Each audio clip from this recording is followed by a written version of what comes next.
اپنے سائے سے بھی اس وقت مودی خوف زدہ ہے. اس میں کوئی شک نہیں کہ مودی کی جو پالیسیز ہیں وہ صرف یہی ہیں کہ کسی طریقے سے ڈرا کے, دھمکا کے, فورس بائی فورس اور اس کے علاوہ ان کے املاک کو نقصان پہنچا کے, ان کی مذہبی رسومات کو روک کے اور ان کو ہر طرح کی پابندیاں اور بین لگا کے شاید وہ اپنے جو اہداف ہے حاصل کر لیں گے. لیکن انہیں یہ نہیں پتا کہ وہ کس طرح سے ایک غصہ اور غم و غصے کی لہر کو مزید تیز کر رہے ہیں, مزید اسے پمپ کر رہے ہیں, پمپنگ کر رہے ہیں ان تمام کمیونٹیز کے اندر, اور یہی کچھ انہیں پھر اس کا جو فال آؤٹ ہوگا تو یقیناً اس کے برداشت نہیں ہوگا, ان کے لیے ناقابل برداشت ہوگا. اور مودی کو ابھی تک یہ بات سمجھ نہیں آ رہی کہ پے در پہ جو وہ غلطیاں کرتا جا رہا ہے اور بارہا ایک سے بڑھ کر ایک بڑی غلطی وہ کر رہا ہے, تو اس سے بجائے یہ کہ سیکھنے کے ابھی تک وہ کچھ بھی نہیں سیکھ رہا. اور اب یہ ہے کہ جو مودی کے اپنے الائز ہوا کرتے تھے ایک زمانے میں, اب وہ بھی کڑی تنقید کا نشانہ بنا رہے ہیں. کچھ کانگریس کے جانب سے بھی اور خاص طور پہ مودی کی اپنی بی جے پی کے اندر بھی کچھ سین وائسز ایسی موجود ہیں جو کہ بی جے پی پہ تنقید کر رہی ہیں اور کہہ رہی ہیں کہ یہ پالیسیز آپ کی غلط ہیں, ان پالیسیز سے آپ کو شفٹ لینا ہوگا, آپ کو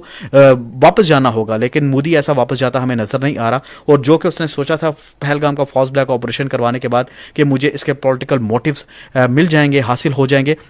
لیکن وہ تو ہمیں حاصل ہوئے نظر نہیں آئے. لیکن اس وقت مودی اور خاص طور پہ مودی نے جس طرح سے پورے کے پورے بھارت کو ایک تباہی کے دہانے پہ پہنچا دیا ہے, تو اگر یہ مودی کو ہٹا کے کسی سین وائس کو یا کسی سمجھدار بندے کو وہاں پر نہ لایا گیا تو یقیناً بھارت کے, جیسے کہ ابھی احمد حسن بھی کہتے, ٹکڑے ہوتے ہوئے کوئی بھی نہیں روک سکتا. اور سامنے کام بی جے پی اس وقت سخت قسم کی تنقید کا نشانہ بنایا جا رہا ہے اسے, جتنے بھی وہاں پر پولیٹیکل پارٹیز ہیں, جتنے بھی وہاں پر مائنورٹیز ہیں, پھر اس کے علاوہ وہاں پر جو ہیومن رائٹس ایکٹیوسٹ ہیں ان کی جانب سے بھی, کچھ انٹلیکچوئلس ہیں, کچھ رائٹرز ہیں, ان کی جانب سے بھی یہی کہا جا رہا ہے کہ بی جے پی اپنی پالیسیز کو ترک کرے اور یہ جو مارجنلائز کرنے کی پالیسیز ہیں اقلیتوں کو, اس سے باہر نکلے. اور مودی اگر اس سے باہر نکل کے صرف اقلیتوں کا خیال رکھنا شروع کر دے گا تو اس کا ووٹ بینک بھی انکریز ہوگا, اور یہ جو اس کی حرکتیں ہیں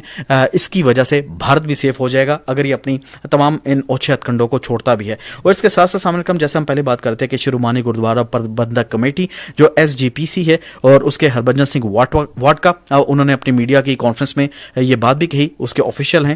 کہ اس وقت جو ہم پہ مودی نے ٹریول ریسٹرکشنز عائد کیے ہیں وہ صرف اسی آڑ میں کی ہیں کہ پہلگام کے فالس فلیگ آپریشن کے بعد جو وہاں کے سکھ ہیں انہوں نے کوئی سخت ری ایکشن پاکستان کے خلاف کیوں نہیں دیا. تو کس بات پہ سخت ری ایکشن دیا جاتا پاکستان کی جانب سے؟ آپ سمجھ رہے تھے کہ آپ کا جو ایک پروپیگنڈا ہے, ایک بہت بڑا آپ نے اسکیم کیا ہے سارے کے سارے بھارتی عوام کے ساتھ, اور اسے یہ دکھانے کی کوشش کی ہے کہ پاکستان نے یہ تمام کروا دیا تھا اور اس کی ویگ میں ہمیں بہت زیادہ فائدہ ہو جائے گا. تو فائدہ آپ کو کیا ہونا تھا؟ اب کم از کم بھارت میں بھی ہم دیکھ رہے ہیں کچھ سین وائسز موجود ہیں, اور ایون ادھر کی اپنی عوام بھی سمجھ چکی ہے کہ ان کا میڈیا کس طرح سے مینیپولیشن کرتا ہے فیکٹس کی, کس طرح سے فیک نیوز کو سپریڈ کرتا ہے, اور اس کے علاوہ کس طرح سے توڑ مروڑ کے خبروں کو اور تمام کے تمام جو